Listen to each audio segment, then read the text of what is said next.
नमस्कार दोस्तों, कैसे हैं आप सब लोग। इस वीडियो को चालू करने से पहले सोचा मैंने कि 2 मिनट आपके साथ थोड़ा स्पेंड करूं और इसमें मैं ये कहना चाहता हूं कि बहुत से अपने जो सब्सक्राइबर्स हैं वो ऐसा कहते हैं कि बैंकों में जाके कुछ बराबर जवाब नहीं मिलता, लंबी लाइनों में खड़ी रहते हैं और उसके बाद भी कोई जवाब नहीं मिलता है। तो उनके मन में क्या बहुत सी शंकाएं रहती हैं और बहुत से सवाल रहते हैं, तो उसका कोई जवाब नहीं मिल पाता बराबर उनको बैंक में।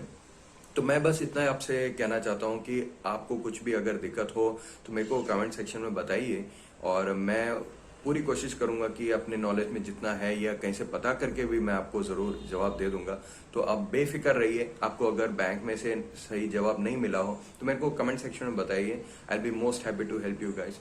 मुझे उसमें कोई दिक्कत नहीं, मैं जरूर आपकी हेल्प करूंगा। समय का हो सकता है थोड़ा प्रॉब्लम हो, तो अगर तुरंत नहीं कर पाए या आज नहीं कर पाए तो कल तो मैं जरूर आपको कर दूंगा। तो 1-2 दिन में ही मैं आपको जवाब भी दे दूंगा। कुछ भी आपको दिक्कत हो मेरे को कमेंट सेक्शन में बताइए, मैं जरूर आपकी हेल्प करूंगा। चलिए दोस्तों, आगे वीडियो में बढ़ते हैं। नमस्कार दोस्तों, टारगेट बैंकिंग नॉलेज के एक नए वीडियो में आप सबका स्वागत है। आज हम इस वीडियो में ऑटो स्वीप फैसिलिटी के बारे में बात करेंगे, जिसमें कि सेविंग बैंक अकाउंट में ही आप फिक्स डिपॉजिट का इंटरेस्ट ले सकते हैं। दोस्तों, आपको पता होगा सेविंग बैंक अकाउंट में सबसे कम इंटरेस्ट दिया जाता है। किसी बैंक में 2.75, किसी में 2.80 इस तरह के इंटरेस्ट दिए जाते हैं। जैसे कि मान लो 3% से भी आपको कम दिया जाता है इंटरेस्ट अगर आप सेविंग बैंक में आइडल फंड ऐसा रखते हैं तो। लेकिन ऑटो स्वीप फैसिलिटी एक ऐसा फैसिलिटी है दोस्तों जो मोस्ट ऑफ द बैंक्स में आपको मिल भी जाएगा, और उसमें अगर आप एक थ्रेशोल्ड अमाउंट, अगर एक मिनिमम बैलेंस तक आप पैसा रखते हैं तो उसके ऊपर जो भी पैसा जाता है वो ऑटोमेटिक एफडी में कन्वर्ट हो जाता है। और इसके लिए सिर्फ आपको उतना पैसा अपने अकाउंट में रखना है। तो इसमें फायदा क्या है दोस्तों, बेनिफिट्स ये हैं कि आपको हर बार जाके अपने आप से एक फिक्स डिपॉजिट करने की जरूरत नहीं है। सबसे पहले तो अगर आपके अकाउंट में जैसे 50 लाख रुपए पड़ा है तो ऑब्वियसली आप सोचते होंगे कि मेरे को जाके बैंक में एक दिन एफडी बनाना है, और आपको हो सकता है टाइम नहीं मिलता हो उसके लिए, आप फिर भूल भी जाते हो, फिर काफी टाइम तक ऐसे वहीं पे पैसा आइडल जैसा पड़ा रहता है, लेकिन उसका जो बेनिफिट आपको मिल सकता था वो आप नहीं ले पा रहे। तो इन सब के लिए बैंकों ने ये फैसिलिटी चालू की है, जिसके तहत आपका अगर आइडल फंड पड़ा है तो जैसे ही थ्रेशोल्ड अमाउंट के ऊपर पैसा जाएगा वो ऑटोमेटिक एफडी में कन्वर्ट हो जाएगा। आपको हर बार बैंक में जाके ये पैसा एफडी में कन्वर्ट करने की जरूरत नहीं है, वो ऑटोमेटिक ही बनता जाएगा। इसमें दूसरा एक बेनिफिट ये है दोस्तों कि आपको कभी पैसा विड्रॉ करने की जरूरत पड़े, जैसे कि फिक्स डिपॉजिट में आपको बैंक में अगर बैंक से बना हुआ रसीद है तो आपको बैंक में वो रसीद डिपॉजिट करना पड़ता है, तो ही फिर उसका जो प्रोसीजर होगा तो ही आपको अपना पैसा वापस सेविंग अकाउंट में मिलेगा। और दूसरा ऑप्शन है, अगर आप मोबाइल बैंकिंग, नेट बैंकिंग से फिक्स डिपॉजिट बनाते तो आपको खुद उसमें लॉगिन करके एफडी क्लोजर लगाना पड़ेगा, तभी जाके ऐसा होगा। लेकिन ऑटो स्वीप एफडी में से जो फिक्स डिपॉजिट बनती है तो उसमें ऐसा होता है कि आप जो भी पैसा विड्रॉ करना चाहते हैं, आपने किसी को चेक दिया हो या आपका कोई इंस्टॉलमेंट ड्यू है और वो पैसा एज ऑटो स्वीप एफडी पड़ा है तो वो ऑटोमेटिक ही ब्रेक हो जाता है। आपको कोई स्पेशल इंस्ट्रक्शन देने की जरूरत नहीं है फिक्स डिपॉजिट बंद करने के लिए, वो ऑटोमेटिक ही बंद हो जाता है। ऑब्वियसली दोनों एक जैसे हैं, दोनों एक ऑटो स्वीप एफडी है, एक नॉर्मल एफडी है, दोनों एक जैसे हैं, लेकिन दोनों का प्रोसीजर थोड़ा अलग है।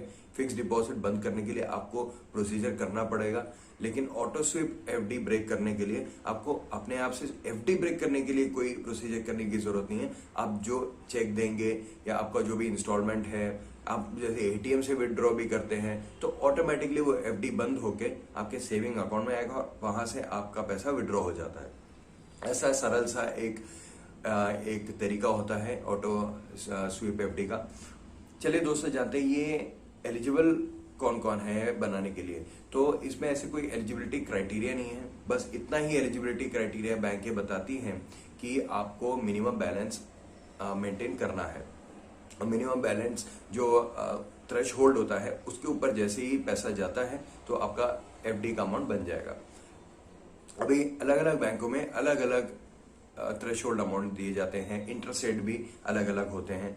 अब किसी किसी बैंक में थ्रेशोल्ड होता है 20,000, किसी में होता है 25,000, जैसे एसबीआई में 25,000 का है, बीओबी में 20,000 का है। तो इसके ऊपर जैसे ही जाएगा 25,000 या 30,000 रुपए जैसे जाएगा या 40,000 जाएगा, तो बाकी जो अमाउंट है थ्रेशोल्ड के ऊपर जो अमाउंट बचता है उसका एफडी बना दिया जाता है, और बाकी आपके अकाउंट में वो बैलेंस जो है मेंटेन आपको करना पड़ेगा, नहीं तो चार्ज भी लग सकता है, क्योंकि ये स्पेशल स्कीम हो जाता है जिसमें कि बैंक अपना भी थोड़ा वो फायदा देखती है, तो वो मिनिमम बैलेंस का एक क्राइटेरिया सेट कर देती है। लेकिन फिर भी आप अगर कैलकुलेट करेंगे तो आप फायदे में ही रहेंगे। आपका 1,00,000 रुपए बैलेंस पड़ा है, 20,000 के ऊपर अगर आप 80,000 और रखे हैं तो 80,000 का आपका एफडी बन जाता है। 20,000 ऑब्वियसली आपके सेविंग अकाउंट में पड़ा रहेगा, लेकिन 80,000 का जो एफडी बन रहा है उस पर जो इंटरेस्ट मिल रहा है उसके तहत आप थोड़े एडवांटेज में ही रहेंगे। अगर 1,00,000 आइडली सेविंग में पड़ा होता उससे बेहतर ही होगा ये सिचुएशन। अब अलग अलग बैंकों में अलग अलग इंटरेस्ट रेट होते हैं। जैसे एसबीआई में अभी एक चीज जो आपको बतानी पड़ेगी वो ये है कि जो एफडी बनते हैं वो 6, और कुछ कुछ बैंकों में डिफर करते हैं, लेकिन मोस्टली बैंक्स में 6 मंथ के एफडी बना दिए जाते हैं। जैसे ही थ्रेशोल्ड अमाउंट क्रॉस होता है, जो ऑटो स्विप एफडी बनता है वो 6 मंथ्स टेन्योर का बनता है, 180 डेज 181 डेज ऐसा बनता है। तो वो जो एप्लीकेबल रेट होगा बैंकों में, अब जैसे एसबीआई में 4.55 है, बैंक ऑफ बड़ौदा में 4.60 है, पंजाब नेशनल बैंक में 4.50 है, तो वो जो एप्लीकेबल रेट होगा वो अप्लाई हो जाएगा, और वो टाइम टू टाइम वेरी भी करता है। ठीक है ना। अभी हमने समझ लिया कि ऑटो स्विप एफडी क्या होता है, उसके बेनिफिट्स क्या हैं। ऑब्वियसली उसका इंटरेस्ट रेट ही सबसे बड़ा बेनिफिट है। उसका प्रोसीजर जान लिया, और उसकी एलिजिबिलिटी हमने जान ली, क्योंकि कोई ऐसी एलिजिबिलिटी नहीं है, बस आपको मिनिमम बैलेंस मेंटेन करना पड़ेगा। अब ये कैसे किया जाता है वो जरा समझ लेते हैं। सिंपल सा तरीका है, आपको बैंक में जाके एक अर्जी देनी है, और अर्जी देने में उसमें आपको मेंशन करना है कि I want to start auto sweep facility.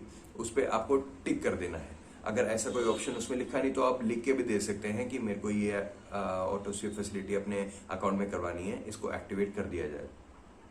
तो बैंक वाले वो आपका एप्लीकेशन ले लेंगे और उस पर काम किया जाएगा, और सेम डे ही आपका अकाउंट जो है उसमें कन्वर्ट हो जाएगा।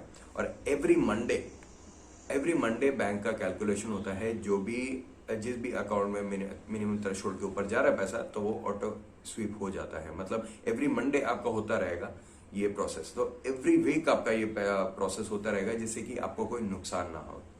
एवरी वीकली ये प्रोसेस रहता है। तो हमने जान लिया, अभी बेनिफिट्स भी जान लिया है, प्रोसीजर भी जान लिया है, कैसे बनाया जाता है, क्या इसका क्या एप्लीकेशन देना चाहिए।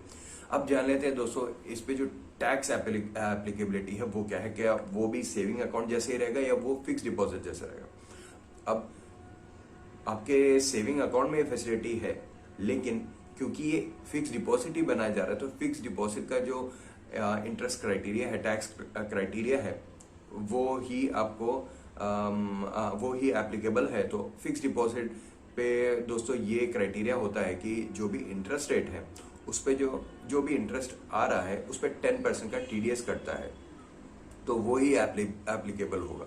लेकिन ये उन लोगों के लिए है जिनका इंटरेस्ट सालाना 40,000 के ऊपर जाता है, और अगर सीनियर सिटीजन है तो 50,000 के ऊपर। हाँ, एक और चीज बताना रह गया, सीनियर सिटीजन के लिए 0.50% एक्स्ट्रा इंटरेस्ट भी दिया जाता है। अगर 4.60 है नॉर्मल सिटीजन के लिए, तो सीनियर सिटीजन को 5.10 मिलेगा।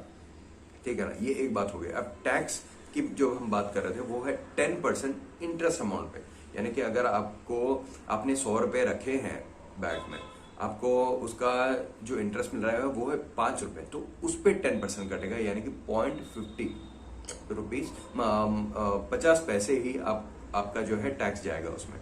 100 रुपए आपने रखे, 5 रुपए उसका इंटरेस्ट मिला, और उस पे 10% यानी कि 50 पैसा इतना आपका जो है टीडीएस करता है, टैक्स में जाता है। तो ये है टैक्स के बारे में। अब टैक्स उन लोगों के लिए ही एप्लीकेबल है जिनका जो इंटरेस्ट इनकम आता है वो 40,000 या उससे ऊपर होता है।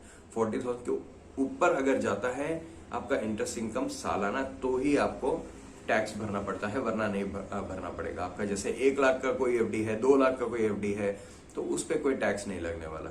तो बेफिक्र रहिए, अगर आपका इतना ज्यादा फिक्स डिपॉजिट है बैंक में तो ही आपका टैक्स लगेगा, वरना आप 15G या 15H भर सकते हैं बैंक में जाके, और आपका जो टैक्स लायबिलिटी है वो हट जाएगा।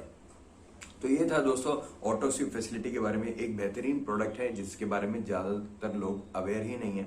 तो इसके लिए आपको सिर्फ बैंक में जाना है, एक एप्लीकेशन देना है, आपका ये प्रोसेस चालू हो जाएगा और जैसे ही आपका बैलेंस जो है एक थ्रेशहोल्ड के ऊपर चला जाएगा तो ऑटोमेटिकली ऑटो स्वीप एफडी में कन्वर्ट हो जाएगा। आप ये जरूर अपने बैंकों में जाके पूछ लीजिएगा कि थ्रेशहोल्ड कितना है, क्योंकि हर बैंक में ये वेरी करता है, तो उसके हिसाब से आपको मिनिमम बैलेंस भी मेंटेन करना पड़ेगा। चलिए दोस्तों, इतना था आज के इस वीडियो में। अगर आपको हमारा वीडियो पसंद आ रहा है तो जरूर लाइक और सब्सक्राइब कीजिएगा, हमको बहुत ही एक अच्छा सपोर्ट मिलता है उससे। तो अगले वीडियो तक बाय बाय।